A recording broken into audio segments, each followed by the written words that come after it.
हमारी जो देसी गाय है त्या देशी गायीचं संवर्धन झालं पाहिजे म्हणून हा दर्जा देण्यात आलेला आहे। आणि एवढंच नाही तर ज्या ठिकाणी पांजरपोळ आहे, ज्या ठिकाणी व्यवस्था आहे, अशा ठिकाणी देशी गायीच्या चाऱ्याकरता मदत करण्याचा निर्णय देखील राज्य सरकारने घेतलेला आहे।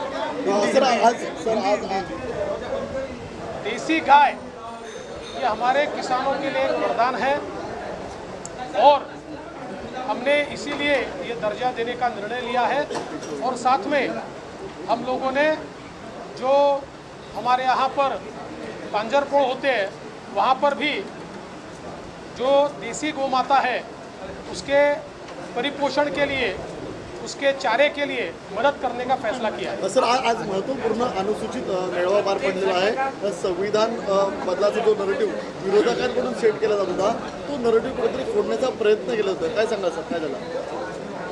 अनुसूचित जाती मोर्चा भारतीय जनता पक्षाचं संमेलन आता झालेलं आहे आणि ज्या प्रकारे संविधान बदलाचा आणि आरक्षण संपेल असा फेक नरेटिव्ह मागच्या निवडणुकीमध्ये काँग्रेस आणि त्यांच्या मित्रपक्षांनी चालवला होता, आज त्यांचा खरा चेहरा उघड झाला आहे।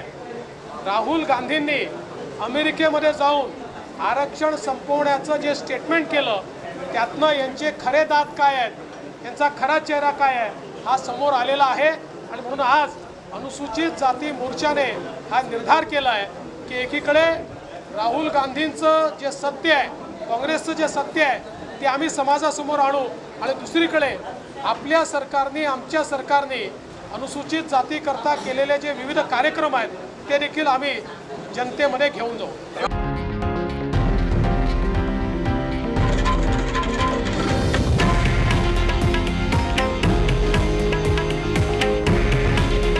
हे आहे देशातील नंबर 1 न्यूज नेटवर्क आणि आपण पाहत आहात TV9 मराठी। काळजी तुमची, हित महाराष्ट्राचं।